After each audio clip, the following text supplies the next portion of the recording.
God Conversations with Tanya Harris. So let me ask you that question. What does God sound like? Well, thunder, lightning.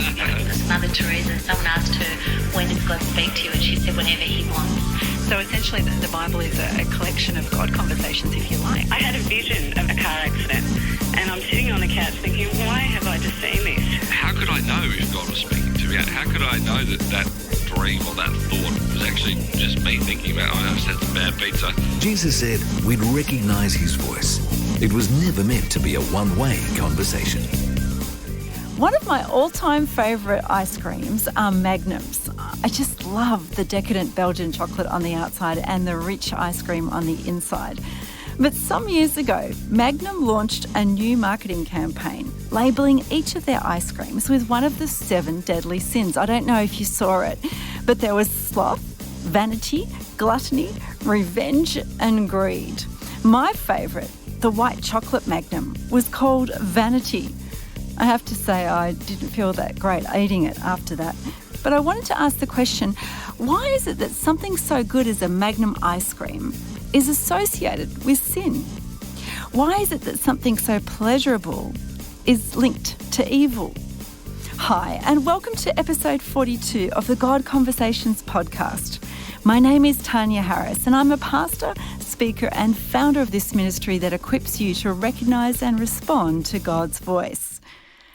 We're looking today at what I've called the theology of chocolate, how our twisted ideas about pleasure turn God into a killjoy.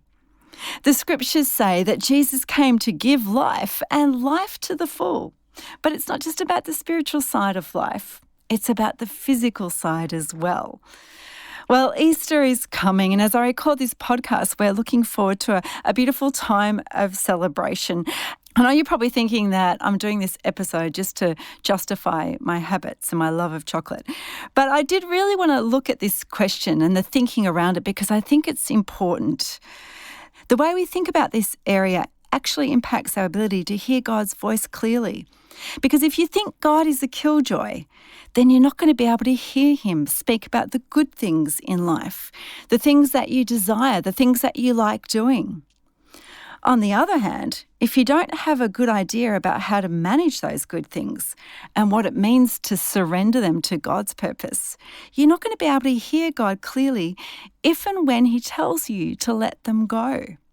So I think you're going to find this episode helpful as we really explore some of the thinking behind the theology of chocolate. But before we start, can I just mention a quick thank you? We ask you every time to pop a little review up on iTunes about the podcast because it really helps us to get the message out. And I wanted to say thank you to a recent review by a lady called Jane. She writes this: "So often we get teaching which leaves us with the question, yes, but how do I do that?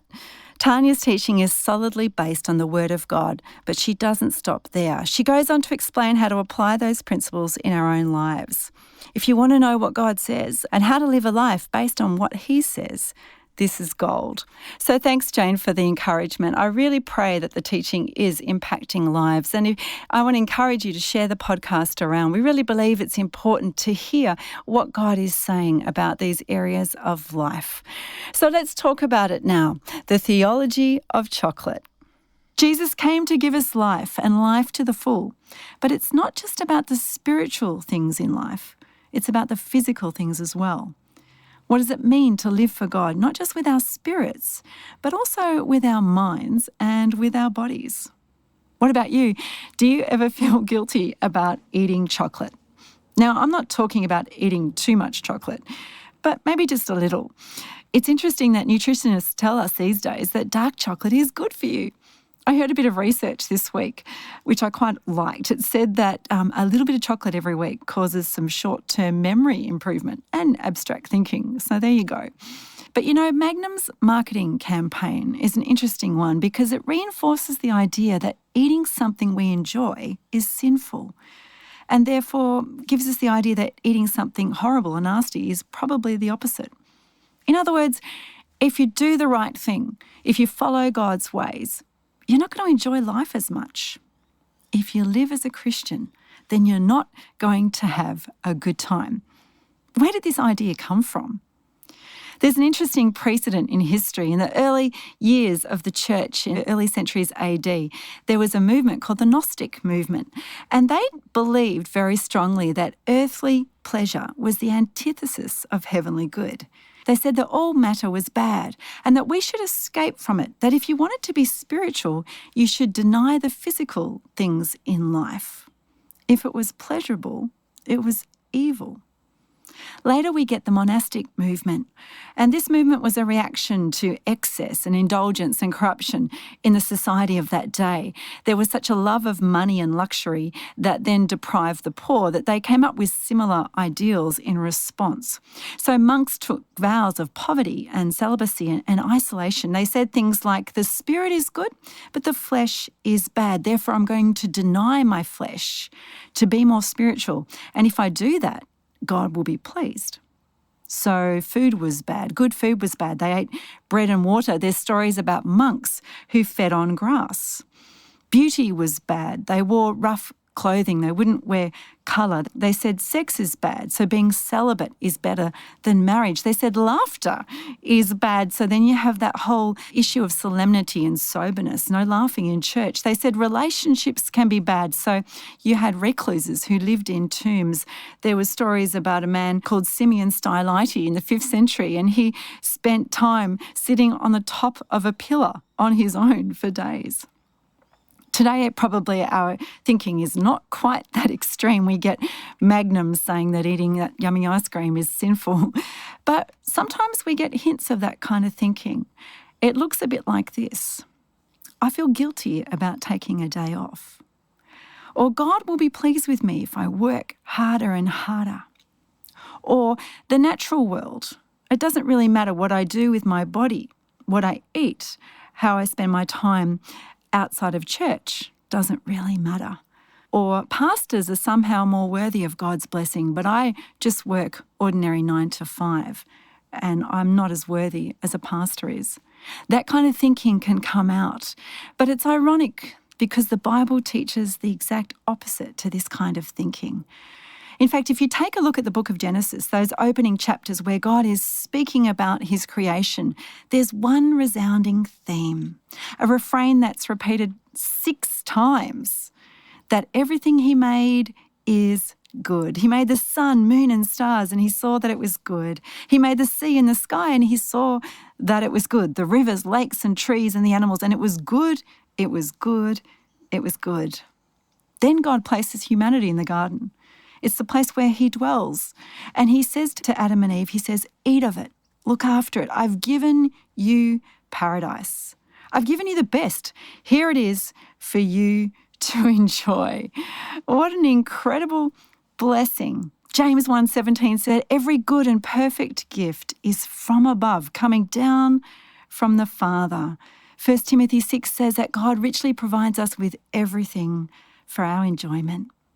God says the physical world is good. It's made to be enjoyed. The rich colours of a sunset, the scent of a fresh flower, the thrill of a kiss, and yes, the smoothness of good quality chocolate. They're experiences that make us smile. They make us feel good.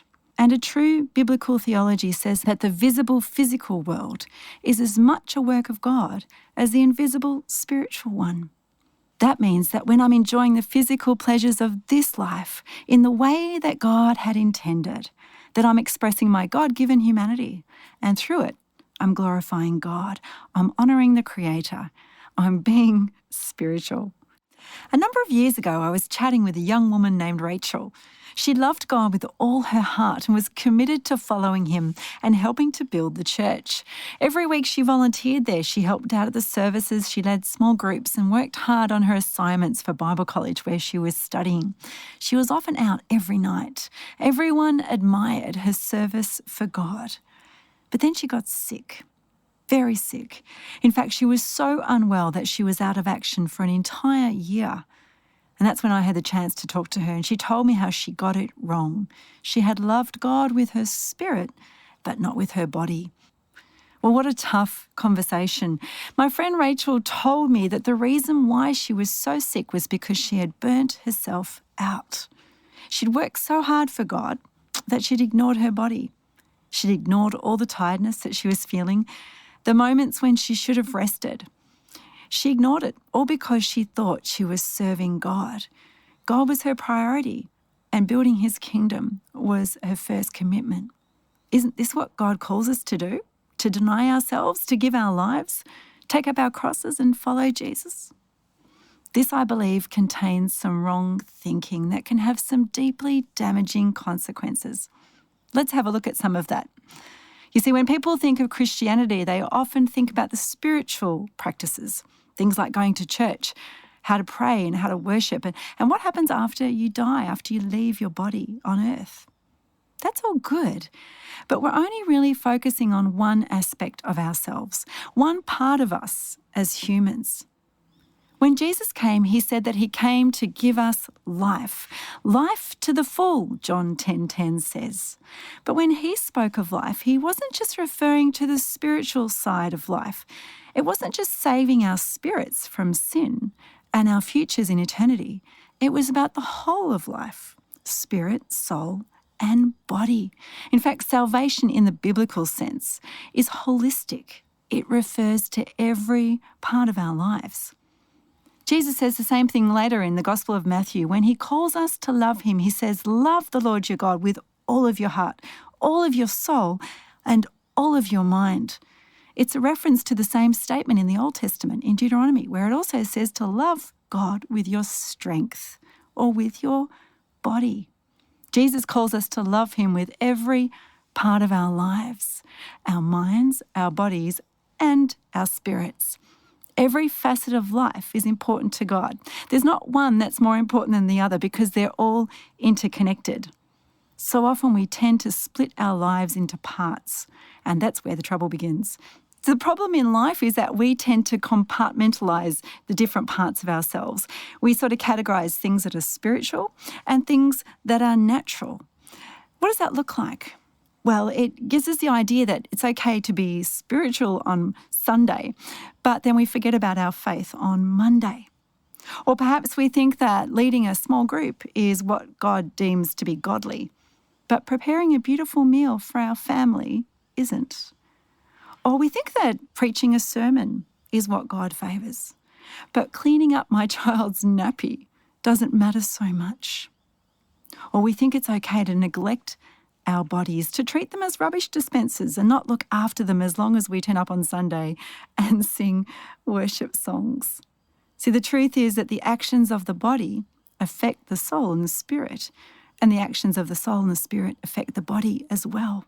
There's a unity in ourselves. We're not 2 or 3 individual compartments to operate under, and God sees us that way. In fact, the medical world tells us that there are a number of diseases that are psychosomatic, or diseases of the soul, psyche meaning mind, soma meaning soul. So many physical diseases are thought to be particularly prone or made worse by mental factors, such as stress and anxiety. So in other words, your mental state affects your physical state. I think of psoriasis and eczema and stomach ulcers. High blood pressure, heart disease are all thought to be affected by your mental state. The body and the soul are interrelated. In fact, in the book of Corinthians, we see that sin had caused some of the people in the church at Corinth to fall sick. Our spirit affects our body, and our body affects our spirit. When we follow Jesus and the Spirit comes into our lives, God's promise is to save us. But his saving is not just for our spirits. It's to rescue our minds, our souls, our emotional selves, our intellect, and our bodies. God's heart is for every part of our lives. My friend Rachel learned some good lessons throughout her illness. She learnt the importance of allowing every part of her life to be an offering to God, and that there were some things she could do to embrace the abundant life Jesus had given her. Have you ever heard one of those stories about someone who thought they heard from God, but they actually didn't? Then there's all the damage and fallout that goes with it. We know that God speaks, but how do we know it's his voice we're hearing and not something we made up ourselves? The good news is that Jesus promised his people we'd be able to know his voice and follow it. Just like the Bible characters who've gone before us, we can learn to recognise his voice. The Other Side of the Conversation series is designed to take you step by step through the biblical teaching on hearing God's voice, as well as plenty of practical tips that you can apply in the context of your local church. We've worked really hard to create an excellent resource that has been used in churches all around the world and has the potential to change your life. The box set includes a documentary-style DVD with 6 15-minute episodes, plus a guidebook for individual or small group use. You can buy it online from Curon Books in Australia, Manor in New Zealand, or at the godconversations.com store. Remember, the ability to hear God's voice is given to everyone who chooses to follow Jesus. It was never meant to be a one-way conversation. There's a fascinating story told in the days of ancient Israel. A prophet named Elijah had just witnessed an incredible miracle where God had sent fire onto a water-soaked altar and defeated his enemies, Ahab and Jezebel. But afterwards, Elijah becomes a fugitive and finds himself in a desert. He's depressed and he's wanting to die. "I've had enough, Lord," he said. "Take my life." Then God speaks. But he doesn't talk to Elijah about what's just happened. He doesn't talk about Elijah's calling and his destiny. He doesn't give him a deep spiritual encounter. He just says, "Get up and eat." That's it. Often in Christian circles, we talk a lot about feeding the Spirit, all those spiritual disciplines of prayer and worship and fellowship. But God wants us to love him, body, soul, and spirit. God is also concerned with the physical part of our lives. Elijah's story, which is told in 1 Kings 19, is an interesting one because God never addresses the spiritual issues of Elijah's heart. It wasn't about his doubt or his lack of faith. God just gives him a good meal, some bread baked over hot coals and a jar of water. Elijah eats and drinks and then he lays down again. And it's not for another 40 days of rest until God speaks to him again. We've been talking about our human tendency to split our lives into parts. We sometimes think that the spiritual part of our lives matters, but the physical doesn't. But this is not good theology. It's not godly. What we do with our bodies is important too. Christianity is the only religion that saw the Spirit of God becoming human. Jesus came to show us what God is like, and he did that by becoming human. The Word became flesh. So Jesus comes as the perfect man. Other religions have a goal where the idea is to escape the earthly realm, to escape your body and to live as a spirit. But Jesus came bodily. He ate and he slept and he walked along the dusty roads of Judea. He didn't escape the body, and even when he was resurrected, he had a resurrected body. He still ate and drank. He wasn't sort of wafting around in some disembodied form.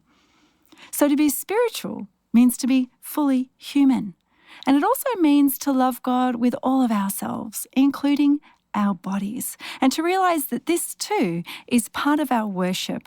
It's part of our offering to God. Let's talk about some practicalities of this topic then. What does it mean to love God with our bodies? Paul talks about our bodies as being the temple of the Holy Spirit, the place where God dwells, and that we need to look after that place. I guess that means to prioritise our lives in terms of health and diet and rest, to look after our bodies and understand that this is part of God's call for our lives. I think I first realised this personally in my own life a few years ago. I realised that my spiritual capacity was strong and I was on track to doing all that God was calling me to do. But the problem is that my body was letting me down. I was getting sick often. I wasn't strong physically. I needed lots more rest. And God really spoke to me and said, "I want you to start building into your physical body, to look after your health, to eat properly and to exercise well." And at that point, I made a decision to change. Now, having said that, it's a decision I make daily. We know that the physical disciplines of life are sometimes very difficult, and it didn't happen overnight. I still work on it today. But you know what? This is what I have discovered, that when I am strong physically, that also helps my spiritual life, that the two things are deeply interconnected, that healthy living brings glory to God, because he gave me this body with all its foibles, but he gave it to me as a temple so that I can live out the Christian life, the God life that God has given me to live. And I've discovered that, when I'm exercising, when I'm enjoying being physical, that actually affects my spiritual life as well. That when I find myself hiking up a mountain or jogging around a park or kayaking along the water, I find myself wanting to sing songs of worship. I find myself active in my prayer life. I'm able to pray, and it invigorates me and it motivates me and it clears out my mind. It helps me to focus on the things of God. God made us holistic beings. He made us body, soul, spirit. Every part of us he calls to offer to him, to live for his glory. And that means looking after what I've been given, looking after my body, stewarding it well so that I can continue to worship him in every aspect of my life. A friend of mine is a brilliant artist. She'll often paint what she feels the Spirit of God is speaking to her, and the result are beautiful images crafted in great swirls of colour. For her, painting and artistry forms an essential part of her worship to God. Knowing God and journeying with him doesn't just relate to the spiritual aspects of our lives. It encompasses all of ourselves, mind, body, and spirit.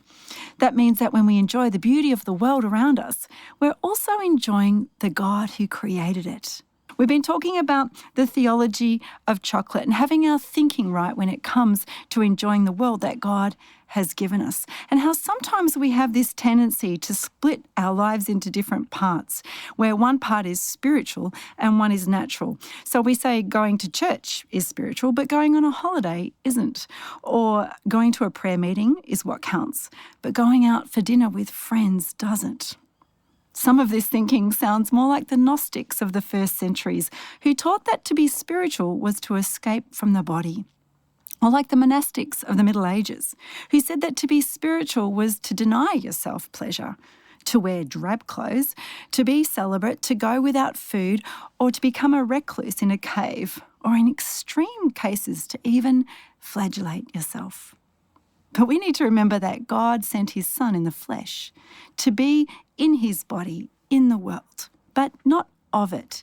He showed us that the body isn't bad, that the physical world is God's creation and it was made for us to be enjoyed. Psalm says, "The heavens declare the glory of God. The skies proclaim the work of his hands. Day after day they pour forth speech. Night after night they display his knowledge." To be spiritual means to take time to enjoy the beauty of the physical world around us, to celebrate and enjoy the good things that God has given us, to enjoy his beauty and to allow him to inspire us with creativity, with music, with art, with nature, to enjoy the arts and all that he has given us, to remember that all of those things reflect his character, his nature, his kindness, his generosity, and his creativity. I remember chatting with a woman I met on a church retreat, and we were talking about this topic, and God spoke to her. He gave her a dream and he said, "I want you to go back home and I want you to go horse riding again." She hadn't been for years, but she used to love it as a young woman. It's interesting what happened as a result of that. She came back and told me the testimony of how God used it to reconnect with a part of herself that had been dormant for so long, that it helped her work out her identity in God, to overcome some fears about what God was calling her to do. See, God uses the physical part of our lives to speak to us, and he wants to work through them. We're called to love God with every part of ourselves, mind, body, and spirit. One last thought as we finish today. To be spiritual is also to give ourselves time to rest. We need to plan for it. We need to allow for it. It's not an optional extra. God built in a pattern in the 7-day week, 1 day of rest. It was built into the commandments. And we see that when Jesus came to earth, he came in a physical body. He ate and he slept and he drank, but he also took time out to rest. He was never in a rush. He never said, "I'm so busy." And we recognize that God has given us a body to live in. He calls it the temple of the Holy Spirit, and rest is a part of that. But so often we tend to feel guilty. We sort of disassociate from that part of our lives in order to be spiritual. I told that story about my friend Rachel. She was so busy serving God. She was going out every single night. She was volunteering at her church. She was serving constantly and never giving herself a break because she was trying to put God first. But in putting God first, she was denying her body rest. And the result of that was that her body broke down. She got very sick. She developed an immune disorder that took a long time to recover from it. And she began to learn that she needed to rest. She needed to take time out. And even though she loved God and she was serving him, she needed to understand that that included the physical part of her life as well. A number of years ago, Billy Joel released a song called Only the Good Die Young. The lyrics went like this. They say there's a heaven for those who will wait. Some say it's better, but I say it ain't. I'd rather laugh with the sinners than cry with the saints. The sinners are much more fun. You know that only the good die young. The song had a great beat and raced up the charts. Unfortunately, Billy Joel had this idea that's sometimes reflected in common understanding, that God is a killjoy, and following him means that we don't have any fun. But Jesus said that he came to give us life to the full, and it wasn't just about the spiritual aspect of our lives. Knowing him means that every part of our life is blessed, but that doesn't mean doing everything that Billy Joel sung about. You know, often Christians are known for their limitations, for the rules, and for not having much fun, as Billy Joel said. So where did we get it wrong? The truth is that God has given us all good things to enjoy, and he wants to bless our lives with pleasure, with good gifts, to enjoy the beauty of life, but only when those things are given their proper place. The problem is that often those good things take the place of God. The Christian way is different to how most people live. It's a reversal. Many people seek for pleasure, for wealth, for material goods, for good relationships and great experiences, but God asks us to seek him first, to prioritise him first, to lose everything that we may gain him. In fact, it's only in putting him first that we can truly enjoy his gifts. The good things come freely when we surrender every part of our lives to God, body, soul, and spirit. Jesus said that whoever wants to be my disciple must deny themselves, take up their cross daily, and follow him. He then said in Luke chapter 9, for whoever wants to save their life will lose it, but whoever loses their life for me will save it. It's the reverse way of doing things. It's to surrender your life fully to him, to take up your cross, to put him first, to not allow my flesh to be mastered by anything that overrules God's purpose in my life. And it's a process of death. It's becoming like Jesus in his death. That involves all the things of this life, the sports that we play, the holidays we go on, the food that we eat, the leisure time we have, our relationships, all the things we've been talking about in this series. All of my life, body, soul, and spirit, is called to submit to God. But watch what happens when we do this. Watch what happens when we lose our lives for him, when we put him first. Because ironically, when we lose, we always gain. Jesus said, take up your cross and follow me. This truth has been really real for me. You know, there have been times in my life where God has called me to lay down things that I enjoy doing, things that I want to hold on to, things that have taken the place of God. And when following him meant taking up my cross and denying all that I want and all that I need, Billy Joel's song probably would have applied on those occasions. It looked like God was denying me the good things in life. In those times, I'd want to escape his call. I'd want to say, God, this is too hard. This is like a cross for me. It's denying myself. But Jesus said that when we deny ourselves, that he gives back, that we find our life, that when we lose, we gain. It's a reversal. When we put God first, then we're set free to enjoy the good things that he gives us. I remember at 17 years of age, I spent time in Switzerland. I was on a gap year and I went on this particular trip, and I remember having the most fabulous time of my life. It was such a beautiful country. I just loved it. And you know when you're going through a difficult time and there's places that you go in your head? Over the years, when I was going through a hard time with God, I'd say, God, I don't want to do what you're calling me to do. This is too difficult. I'll just escape. I'll just go back to Switzerland and move there. And I used to laugh about it with him because it was a bit of an empty threat, because I'd made a decision to commit myself to following God. I'd made a decision to put him first. And God must have heard what I said, because years later, after following God's purpose for my life and seeing him at work, he spoke to me. He said, Tanya, I want to bless you. I want to give you some good gifts. What do you want? And my first thought was, I want to go back to Switzerland. I want to go skiing there. But God, that is impossible. I don't have the means. I don't have the capacity to make that happen. But God is a good God. He wants us to enjoy the things he gives us. And it's no coincidence that years later I found myself in a job where skiing was part of my job. And I was provided for all those things. My very first ministry trip, I found myself overseas in, you guessed it, in the country of my dreams, in Switzerland. And I had the opportunity to go and visit the Alps there and enjoy the beauty of what God gave. But that beauty and that enjoyment came as I laid my life down, as I put God first, as I said, God, I surrender those desires and those needs, the good things in life. If God's calling you today to lay those things down, it's because he wants you to know him first. He wants you to be free of those things that then he can give you all good things to enjoy. Following him means taking up our cross, denying ourselves and living according to God's plan. But when we live that way, we experience his very best. We experience the good things that he has for us, and then we can truly live the abundant life that Jesus spoke of. It's been great talking with you about how we can love God in a way that involves every part of our lives, body, soul, and spirit. I hope it's been helpful to you.